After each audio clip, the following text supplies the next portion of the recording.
In this webinar, I'm going to share with you my experiences in exploring, with the aid of Maple, the idea of surface curvature. So this is not a lesson in surface curvature per se, but just a glimpse at how I used Maple to get some insight into what I was reading in the various textbooks that I had consulted about this subject. Let's begin with some definitions. Got about 6 items here I want to go over. Curvature.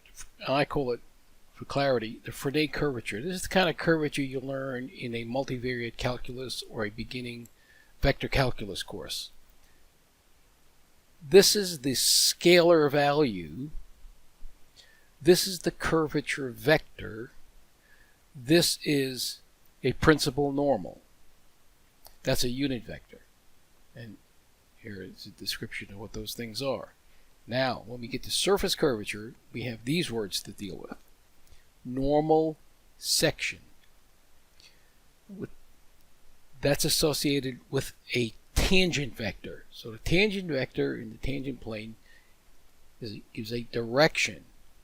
And what the normal section is, it's a curve in the surface formed by the intersection with the surface of a plane that contains the normal vector. So the normal vector is pointing out from the surface. You have a plane that contains that normal vector. That plane cuts the surface. Where it cuts the surface, that curve is called a normal section. Now, there is normal curvature. And typically you see K sub n. And that's the Frenet curvature. You treat that curve as a space curve. You compute the Frenet curvature of that curve. And that is the normal curvature, and it depends on the direction that was established by that tangent vector. Maximum and minimum of the normal curvature. So now you must imagine that that plane rotates and takes on all possible directions, that normal plane. So the maximum and minimum are called the principal curvatures. And typically they're called K1 and K2, no particular order. The mean curvature is the average of the principal curvatures. And then the Gauss, or total curvature, is the product.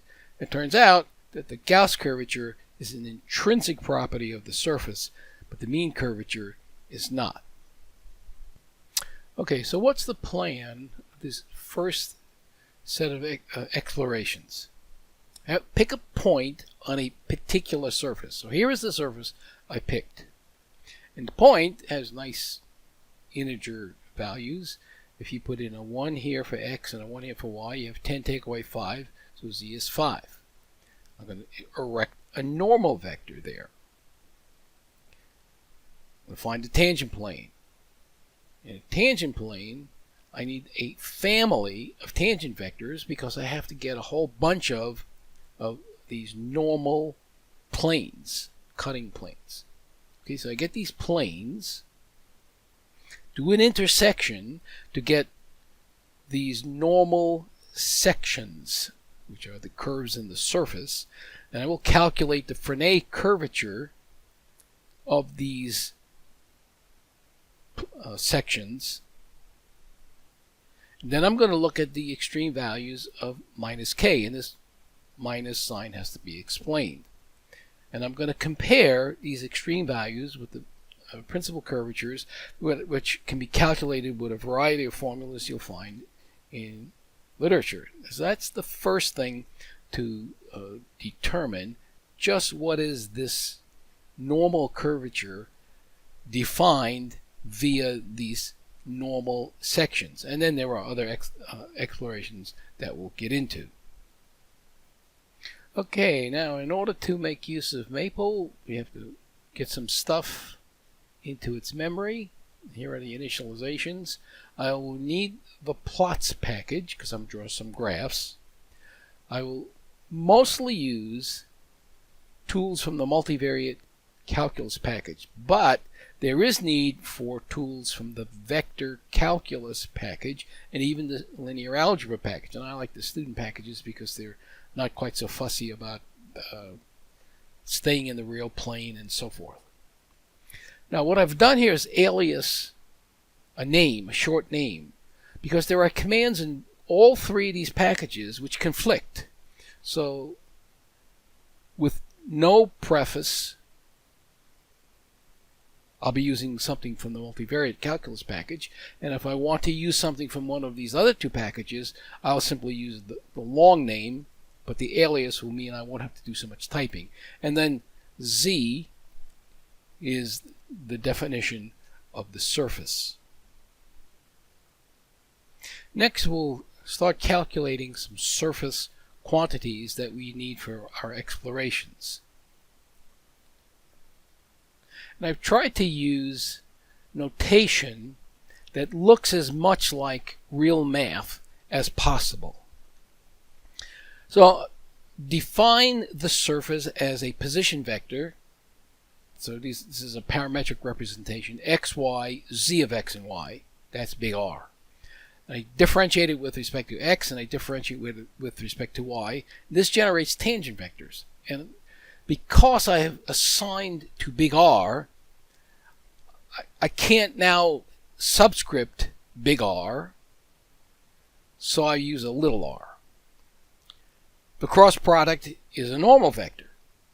And then I want to normalize that normal vector, so I'll call that big U. And so here are those three vectors: the surface, Rx, Ry, normal vector, and a normalized normal vector. Then I need to evaluate these quantities at the point P, so each of these quantities gets evaluated where x is 1 and y is 1, and they need a different name, so I use xp, yp. Little n corresponds to little u, and big N corresponds to big U. And here are those vectors. Okay? 461, the length of this vector is the square root of 53, so Maple rationalizes that. Then, for a family of tangent vectors, and I tried a bunch of different things here, and this worked. I take a linear combination of these two basis tangent vectors, and I took my linear combination to be cos t, one coefficient, sine t for the other coefficient, so I have a one parameter family of these tangent vectors. Now, if I had used an A and a B, I'd have a two parameter family, and then you have to link A to B if you want to draw some nice graphs, and so forth. So I went with a one parameter family, and let's see if this is going to work. First thing I wanted to do was to see if this family swept out tangent plane. So I used explore to draw some vectors. And the easiest way to draw vectors, as far as I'm concerned, is to use the plot vector command in the vector calculus package. So here you see me referencing something from the vector calculus package, vc:\, and I get that command without conflicting with any of the other packages I've installed. So normalize t, normalize n, so that the scales stay uniform, and the slider, have to wake it up, moves the vector t in black. The red vector is the normal, and it sure looked to me like I was sweeping out the tangent plane. So I said to myself, okay, one parameter family. Now I want the planes that contain tangent vector, normal vector, and this point. There is a plane command in multivariate calculus. It will create an object, actually it's a module, that will contain all the information about such plane. Get representation gives me the equation. And then I want to solve that and put it in the form z equals. Gets a little messy. What does this look like? So graphical investigation of, do I have planes, curves of intersection, and so forth. So z is the surface. ZP, well, here's ZP, that's the representation of the cutting plane. Space curve, that's another nice command in the vector calculus package. It draws a space curve, and the syntax for a 2D curve and a 3D curve is the same. You don't have to use two different commands to draw a curve. Vector here, which is this point of contact, and then I've extended a multiple of the normal, so I'm going to get that green line. Then I use intersect plot to intersect the surface with the cutting planes. What does that look like? Wake this thing up. Okay, you can see that the planes all contain this line, which is along the normal. And here you see the curve of intersection, and the slow response is because intersect plot is slow. Okay, and you can see that I have this family of normal sections. Then I want to compute the curvature of those normal sections. So now I'm going to get normal curvature.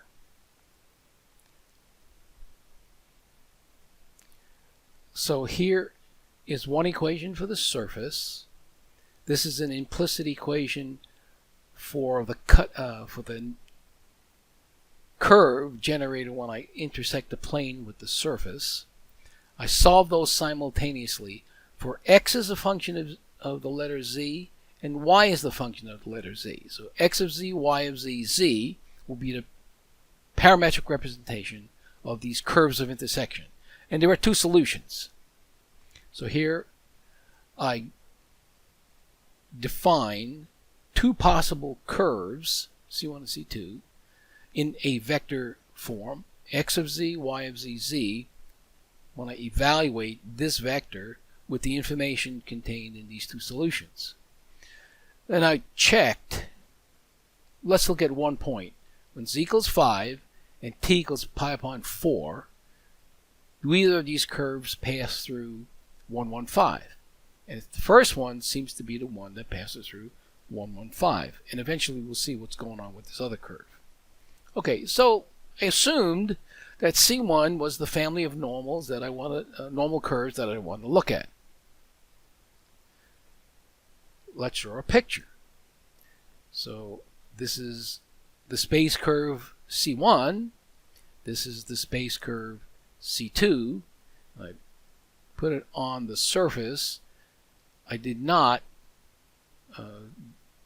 scale the surface so it looks like it's round, but did not do one-to-one scaling. So let's look at these curves. So this is the point 115, the red dot, and the green curve is C1. Okay, and I played around with this because of other things that were happening. And right around here, do you notice that it's C2 that passes through this point, no longer C1? There was a small range right around 2.56, short range, where C1 does not pass through this point and C2 does. And that was a cause of a great deal of discomfort. Okay, let's go ahead and compute the curvature, the Frenet curvature, using the vector calculus command curvature. of C1. Remember, Z is the parameter along that curve, and I'm only interested in the curvature at the point P, so I evaluate it Z equals 5. It takes a while. That's why a lot of this stuff is computed ahead of time. So I've timed this, and it runs about 2 minutes. And when you're sitting here waiting for that to happen time and time again, it seems like forever. Let's draw a graph of negative curvature. And we have to explain why there's a minus sign. We'll eventually do that. See, here's a maximum. Here's a minimum. But there's this funny thing down here. And that funny thing is because of that glitch I showed you on the previous animation. And if I zero in that range, you'll see how funny the behavior of C1 is. Right across here is where C2 should fill in. So I went ahead and I said, let's try a numeric optimization. So maximize is going to be easy because it's going to pick this point right here. Right? And I looked between 0 and 1.5 and I got a value. I try looking between 2 and 3, or 2.4 and 2.8, you narrow it down, and I got a number. From other formulas, I can get an exact value, and we'll see how to get these exact values. And compare these numbers. Okay, you can go out 607. Okay, if you go 607, it would seem that we're on the right track. And the max agrees pretty well. 6650 1217, and if this becomes a 4, that's perfect. So this glitch right here is a little bit of a concern, but we're on the right track. I verified for myself that this business about normal planes, cutting, making curves, and you get the Frenet curvature of those curves, and that gives you the normal curvature. So I poked around some more. One can get the principal normal because there's a principal normal command in the vector calculus package. And I normalized it, and I looked at the principal normal at the point P for all of these curves. Now remember, there's a family of curves. Then I said, what is the angle between that principal normal and the normal to the surface? And the angle is essentially pi. They're in opposite directions. These two glitches are the glitches that we saw because C1 has that little gap in it. Okay, but it's basically showing you now why we have a minus sign over here. Okay, where this minus sign comes from. Because the principal normal points in the opposite direction from the normal. Now let's look at a formula that we can pull from the literature for the normal curvature. This is the formula. Normal curvature. C references one the normal sections. N is the normal to the surface. Second derivative, first derivative, norm squared. Let's do that. Let's take C1, differentiate it twice, dot it with n, divide by the norm of the first derivative, squared, and evaluate it at z equals 5. Now, this is a messy expression, and it took a whole bunch of simplifications getting around that little glitch in C1, but I ended up with this closed form expression for Kn, for the normal curvature. And when I graph it, it has the same shape, but no glitch. So I'm taking this expression as the right value for the normal curvature. So let's get the extreme values. Well, you can get them analytically. I use the maximize and minimize commands, but it requires a little bit of massaging. Rationalize, then you expand, then you simplify. So K1 and K2. And if you have a great memory, you would remember that these are the same values I had up above when I said, oh, here are the exact values of the curvature, the principal curvatures. If you take the average, you get what's called the mean curvature. And if you take the product, you get what's called a Gauss curvature. Now let's see what happens if you have curves in the surface that are not normal sections. Turns out that the only thing that matters is the direction of the tangent vector on that curve. We need a family of such curves. So I did this. I let x be 1 plus p cos t, y is 1 plus p sine t. So p is the parameter along the curve. T is the parameter of the family of curves, right? Because I evaluate the radius vector representation of the surface, so I've essentially lifted these plane curves up onto the surface. Then I computed the Frenet curvature. Evaluate at the point P, capital P. And to do that, you set this P equal to 0, so you're sitting at 1, 1, 5. I get this expression for the curvature. Then I get the principal normal for this family of curves. So it's basically a family of principal normals. This is what that looks like. And you see the expressions started to get messy. Well, they have been messy. Hidden some of that mess. Now, the curvature vector is the Frenet curvature, that's this k, times the principal normal, that's this vector. And so I take that, have to do a little simplifying, and this is the curvature vector for that family of curves in the surface that's not normal sections. If I dot that curvature vector with the normal to the surface, lo and behold, I get this expression. You recognize that as the normal curvature? Do a comparison. We had an expression for a normal curvature. It's the same.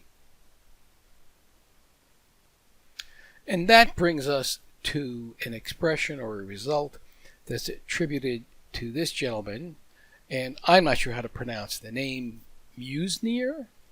If it's German, EU is pronounced Oi. I have no idea how to pronounce this name. This is the formula.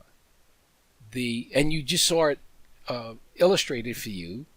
The normal curvature is the Frenet curvature times the cosine of the angle between the principal normal and the surface normal. Can we experience that?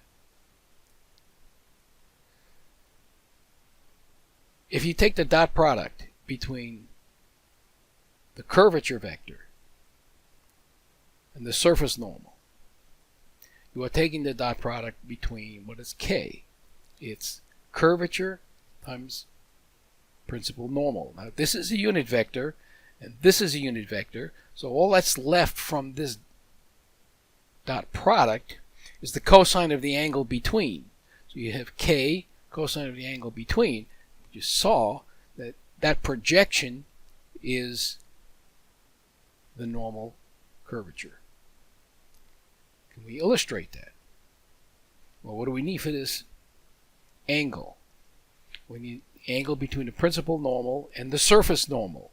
There is an angle command. I use the one in the multivariate calculus package. You do a little simplification, you get this result. I'm going to test this formula. Is K cosine of this angle equal to Kn? Well, if you have a very good memory, you will see that our expressions for Kn have a leading negative. And this one doesn't have that, but the negative is inside here. See, it's minus 20, but over here it's plus 20. So we have gotten normal curvature. And if you want to have Maple tell you that these are the same, simplify the difference and you get 0. Well, the story is even bigger than what we've alluded to so far. There are these fundamental forms, first and second fundamental forms for a surface. And how do they tie in to curvature? Remember, here's R, our principal, our position vector representation of the surface that we're using for this experiment. Now, we've computed a bunch of first derivatives, but you need second derivatives. So Rxx is the second derivative with respect to x, Rxy is the mixed partial, and Ryy is the second with respect to y. And here are what those vectors will look like for this surface.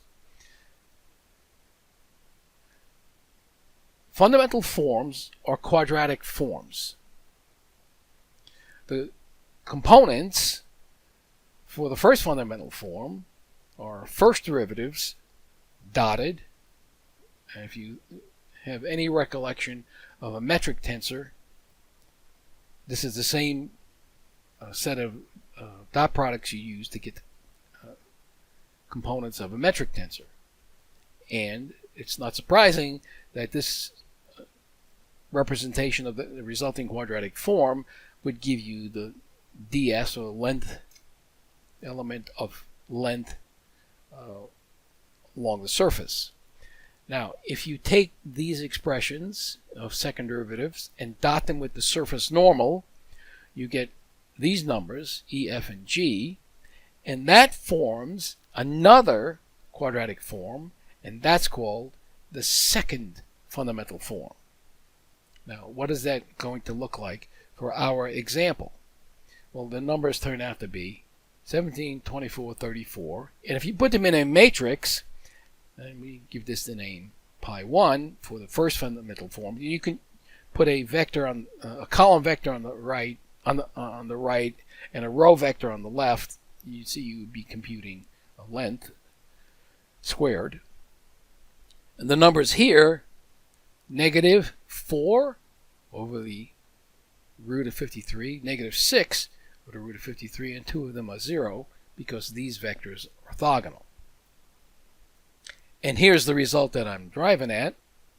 The normal curvature is the ratio between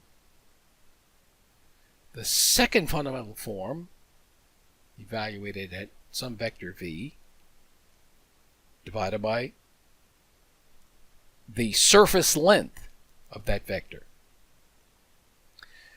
And if this vector is chosen to have length 1 in the surface coordinates, then I will call it v hat, and then you would only need the second fundamental form to get the normal curvature.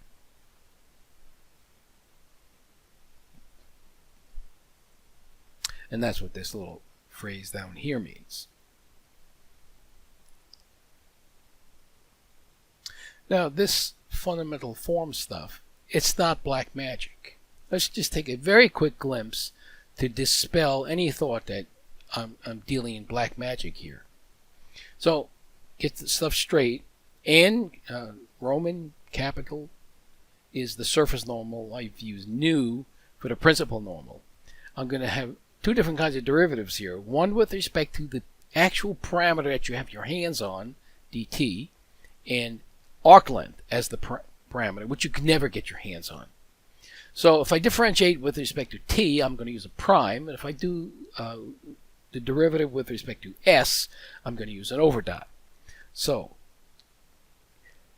If you are dealing with arc length, the second derivative of r with respect to s is the curvature vector.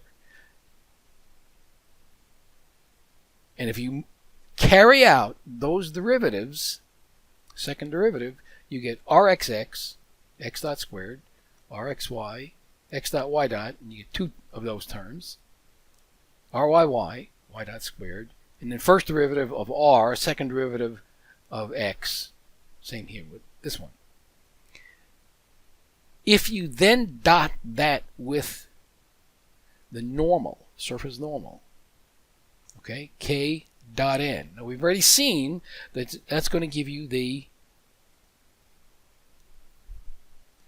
normal curvature. Okay, so dot this expression with n. So these three terms are here. This is a tangent vector. You're dotting it with the normal, you're going to get 0. Same with this guy.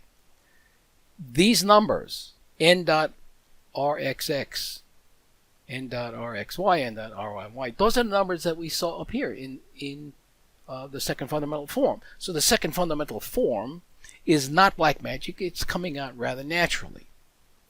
Then if you really want to dot the I and cross the T, you want to look at where this denominator, first fundamental form, comes from. So take a look at what this is generating. You have to differentiate x with respect to s. But how do you do that? It's the x dt dt ds, and that's squared. And here you're going to get dx dt dy dt, but each one of those has a dt ds, so that's going to be squared. And for the y, you're going to dy dt dt ds, that's going to have a square.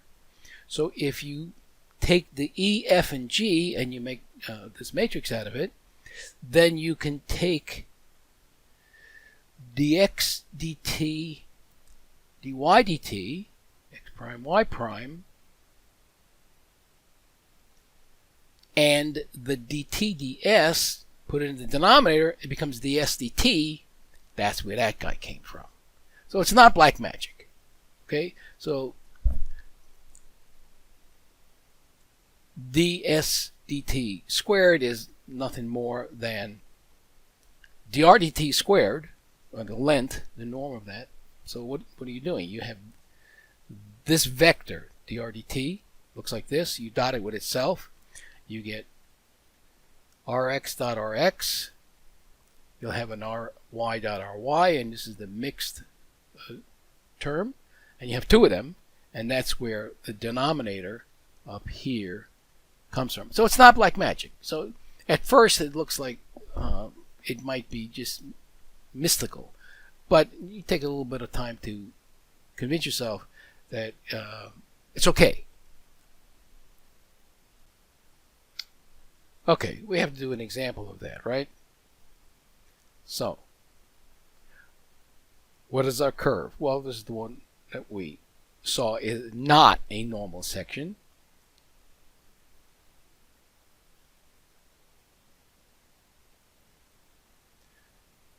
Tangent, take a derivative with respect to the parameter along the curve, evaluate it at p equals 0, so you're looking at tangent vector, and you can see this is really a linear combination of rx and ry. Now, we want to express this 3 vector in terms of these two basis vectors in the tangent plane. How do I do that? Well, I take a linear combination of these two vectors, and I'm just working at the points, so that's why I use xp, yp here as the subscripts. A and b are coefficients of this linear combination. The equate command sets components of this vector equal to the components of this vector, and what are a and b?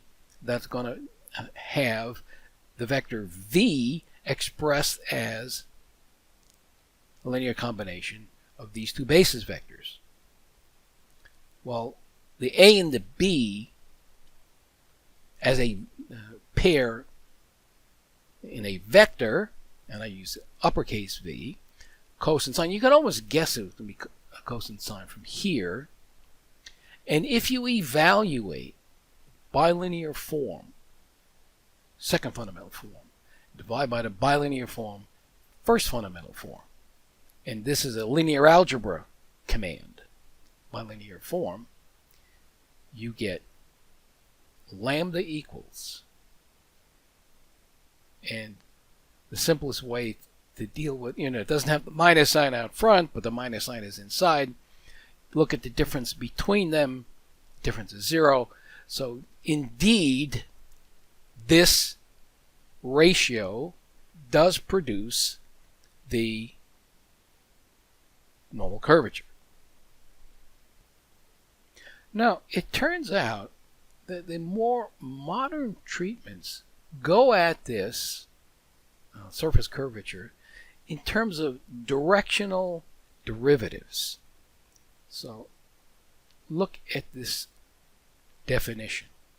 You have a unit normal on the surface. You need a symbol here to stand for the negative of the directional derivative of u in the direction of the tangent vector t. Okay, so you have a normal sticking up from the surface.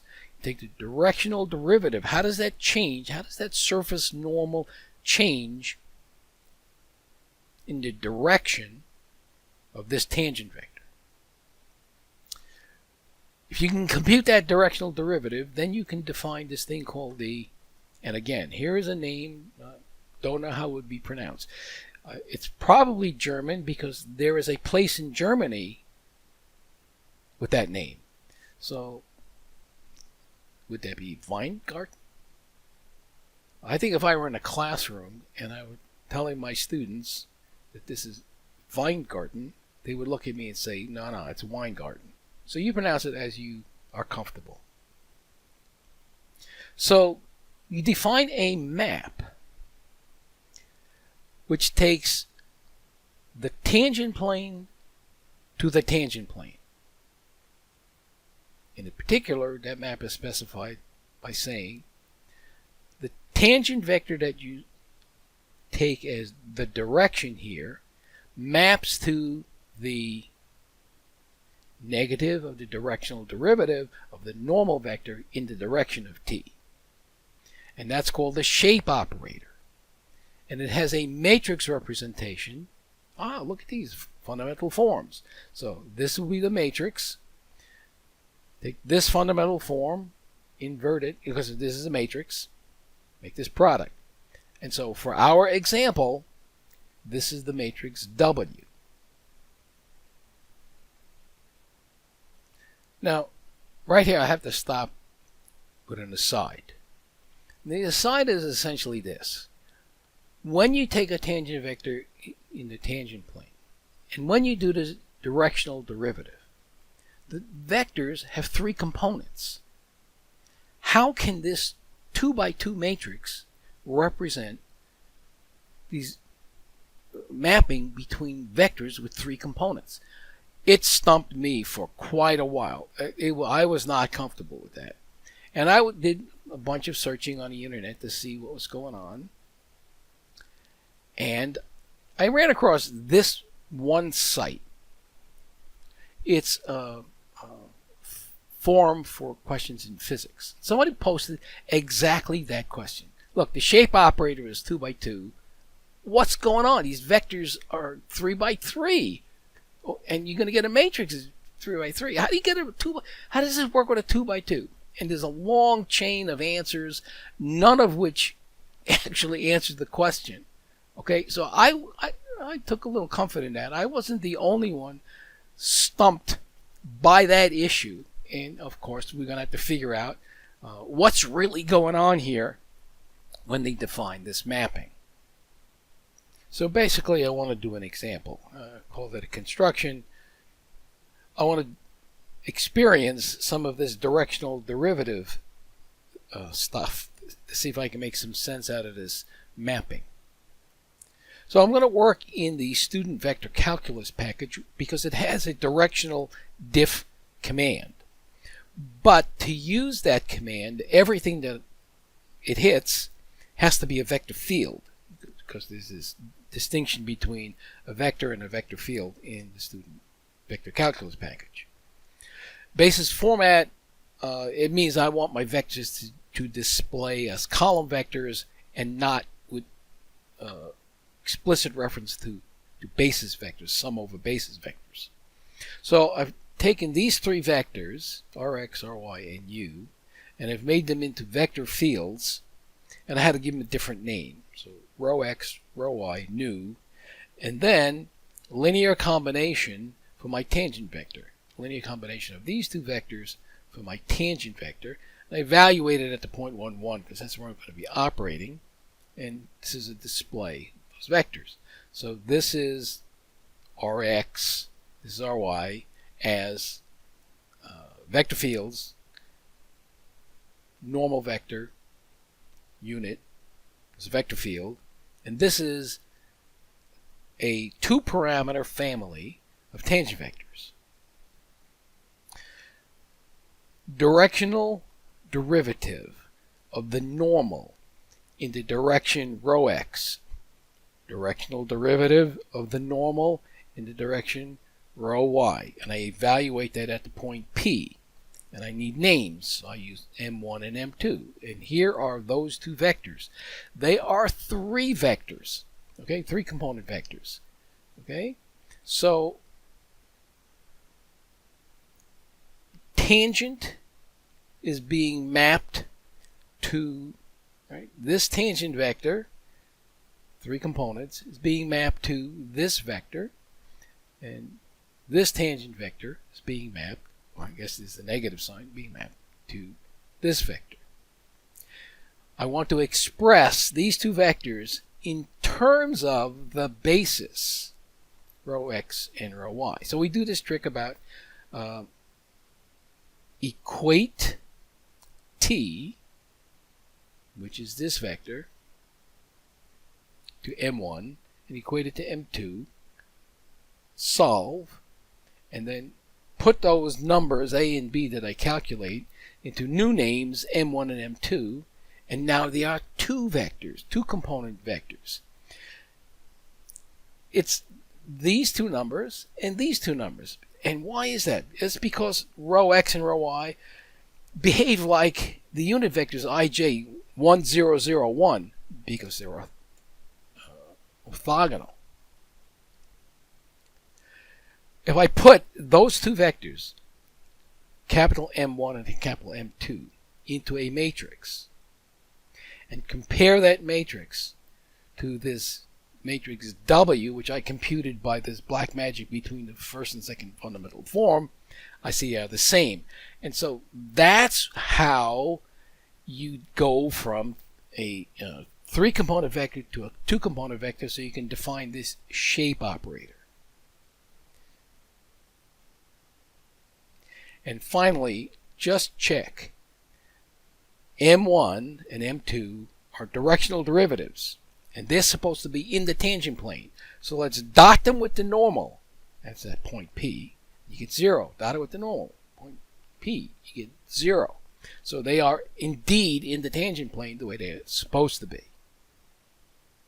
Now, this Weingarten map has some consequences. Turns out the eigenvalues of this matrix are the principal curvatures. Half the trace is the mean curvature, and the determinant is the Gauss curvature. Let's do that. Use the eigenvalues command in linear algebra. We get 2 eigenvalues. They look familiar. If you float them, you get these decimal approximations, which we recognize from some of our earlier calculations. We had computed earlier a mean curvature and a Gauss curvature. Let's take half the trace. Remember, there's a trace command in linear algebra. We have this number. It's the same as we had gotten earlier. Determinant command in linear algebra, get the same number as we've gotten earlier. Now, there is a thing called a Gauss map.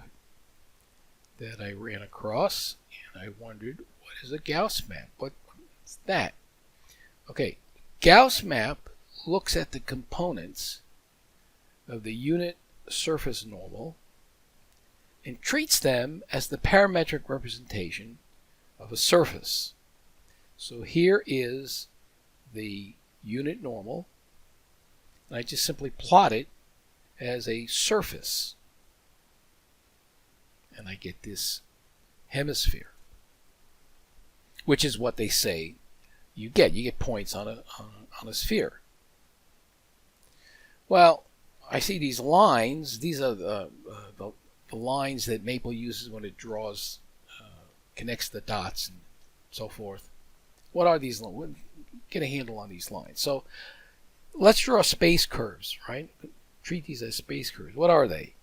Look at U, fix a value for Y, let U range between two endpoints, and use the explore command to basically get an animation. What do those curves look like? I wake this thing up. Okay, these are what the curves are going to look like, and it's going to be the same if I flip the role of X and Y. Right? That's what these guys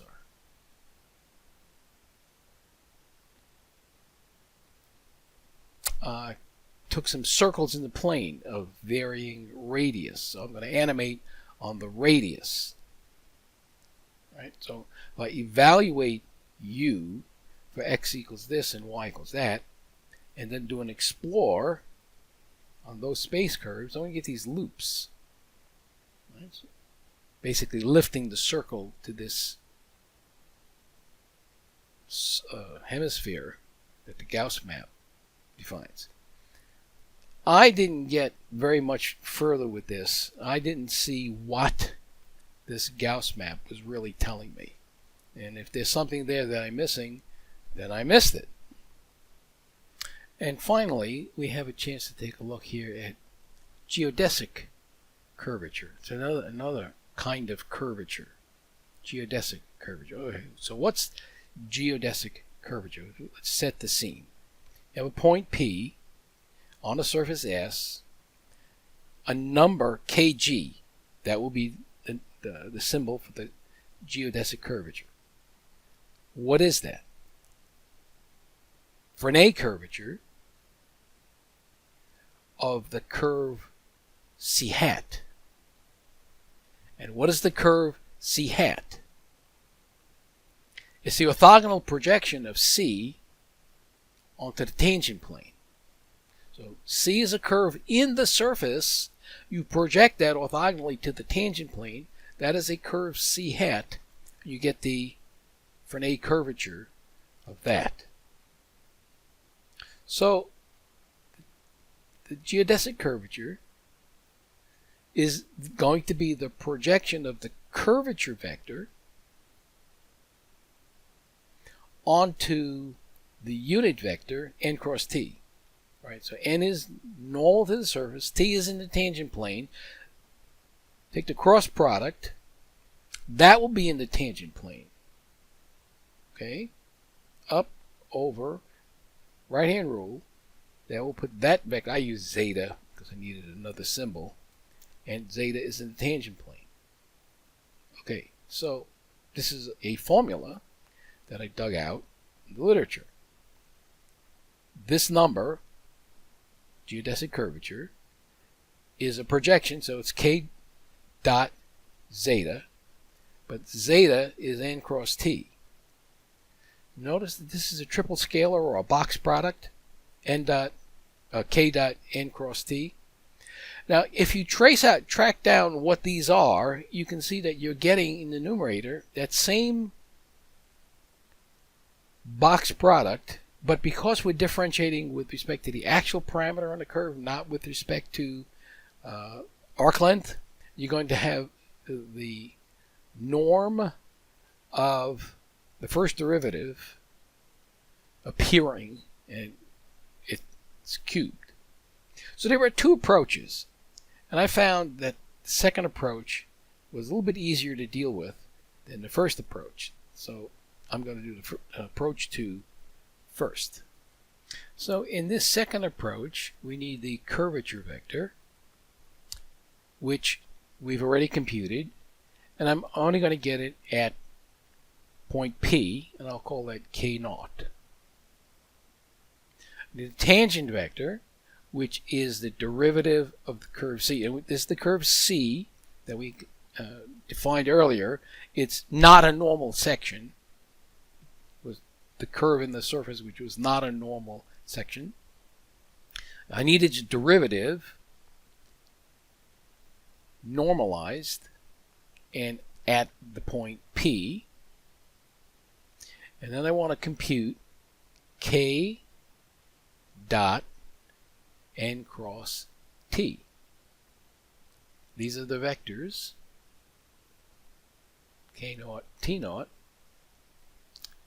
This is the Kg that this gives me. So that's just an application of this idea. What was tougher was coming to grips with how do I get the orthogonal projection of a curve onto the tangent plane. So the thing that I needed to figure out was how to get this projection of a curve onto the tangent plane. I tried a couple of things. I tried a couple of the projection operators. There's a projection matrix operator command in linear algebra. In multivariate calculus package is a way to project vectors, lines, and so forth onto planes, points onto lines, lines onto planes. I didn't have any luck. Maybe if I would have stuck with it, it would have worked, but I just sat and pondered and said, what am I really trying to do? So I visualized a curve, and above it, a plane, and the orthogonal projection of each point onto the plane is the shortest distance. So here's what I did. I took the curve, C naught is evaluation of this curve when T, which is the parameter giving me different curves in that family, set equal to 0, so I've picked one of those curves. And I needed a tangent plane. Took the tangent plane at the point P. This is what things look like. This is curve, tangent plane. The shortest distance. Subtract, norm, square. Minimize. How do you minimize? Differentiate with respect to x, differentiate with respect to y. Solve those two normal equations. You get x as a function of p, y as a function of p. Put that back into the curve. You now have a curve, and if you check, when p is 0, it goes through 115. Drew a picture just to make sure that I was on the right track. So this is the tangent plane, right? You can see a piece of the tangent plane. The black curve is the curve I want to project onto the tangent plane. The red curve is its projection into the tangent plane. If you look at it just right, they line up. So the projection that I found seems to be okay. Take the Frenet curvature of that curve. Curvature of that curve. I got this. It simplifies to that. Can you see that number? 24 root 901. 24 root 901 over 15,317 over 15,317. None of these computations could have been carried out in a lifetime without a tool like Maple. That's why you see in textbooks, you see simple examples, sphere, cylinder. as soon as you take something a little bit more complicated than that, the computations become very difficult. You got a tool like Maple, you can carry it out, you can draw pictures, you can test things, check things out. I learned something by using Maple I would not have been able to do this without.